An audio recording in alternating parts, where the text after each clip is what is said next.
रोटी कपड़े का बयान। बीवी को रोटी कपड़ा मर्द के जिम्मे वाजिब है। औरत चाहे कितनी हो, मालदार हो, मगर खर्चमंद ही के जिम्मे है और रहने के लिए घर देना भी मर्द ही के जिम्मे है। निकाह हो गया लेकिन रुखसती नहीं हुई,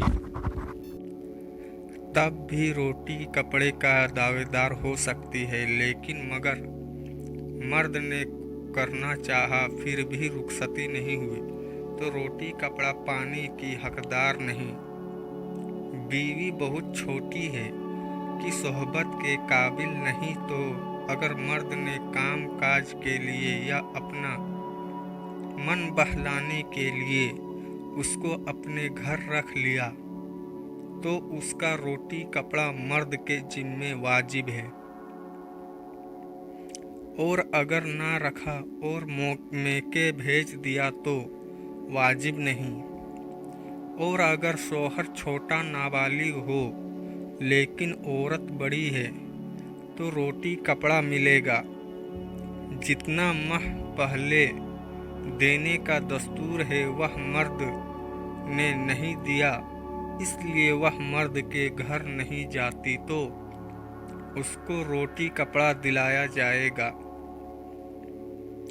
और यूं ही बेवजह मर्द के घर ना जाती हूँ तो रोटी कपड़ा पाने की हकदार नहीं है। जब से जाएगी तब से दिलाया जाएगा। जितने जमाने तक शौहर की इजाज़त से अपने माँ बाप के घर रहे उतने ज़माने का रोटी कपड़ा भी मर्द से ले सकती है।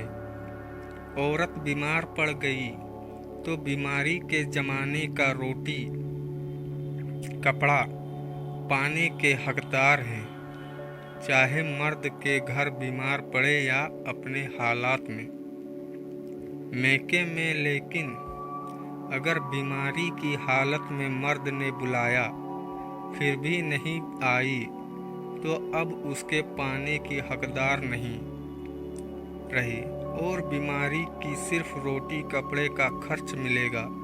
दवा इलाज हकीम डॉक्टर का खर्च मर्द के जिम्मे वाजिब नहीं, अपने पास से खर्च करे। अगर मर्द दे उसका एहसान है। औरत हज करने गई तो इतने जमाने का रोटी कपड़ा मर्द के जिम्मे नहीं। हाँ, अगर शौहर भी साथ हो तो उस जमाने का खर्च भी मिलेगा। लेकिन रोटी कपड़े का जितना खर्च घर में मिलता था उतना ही पाने की हकदार है। जो कुछ ज़्यादा लगे अपने पास से लगाए। और रेल और जहाज वगैरह का किराया भी मर्द के जिम्मे नहीं है। रोटी कपड़े में दोनों की रियायत की जाएगी। अगर दोनों मालदार हो तो अमीरों की तरह का खाना कपड़ा मिलेगा और अगर गरीब दोनों हैं तो गरीबों की तरह मर्द गरीब हो और औरत अमीर हो और औरत गरीब है और मर्द अमीर तो ऐसी रोटी कपड़ा दे कि अमीरी से कम हो और गरीबी से बढ़ा हुआ।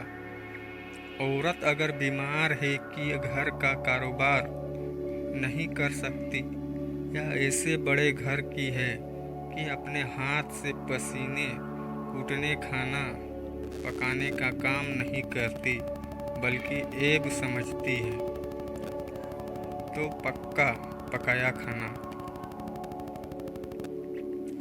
दिया जाएगा। और अगर दोनों में से कोई बात ना हो तो घर का सब काम काज अपने हाथ से करना वाजिब है। यह काम खुद करे।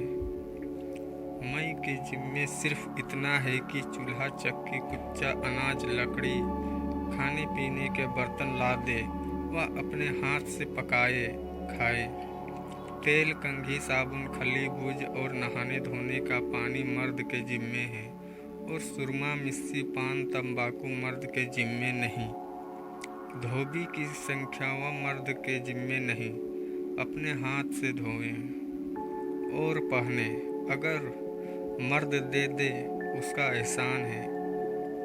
दाई बनाई की मजदूरी उस पर है जिसने बुलवाया। मर्द ने बुलवाया हो तो मर्द पर, और औरत ने बुलवाया हो तो उस पर, और जो बेबुलाए आ गई तो मर्द पर रोटी कपड़े का खर्च 1 साल का या इससे कुछ कम ज़्यादा परसगी दे। तो अब इसमें से कुछ लौटा नहीं सकता। हेलो दोस्तों, इसी तरह इस्लामी कहानी को सुनने के लिए सब्सक्राइब कर लीजिए।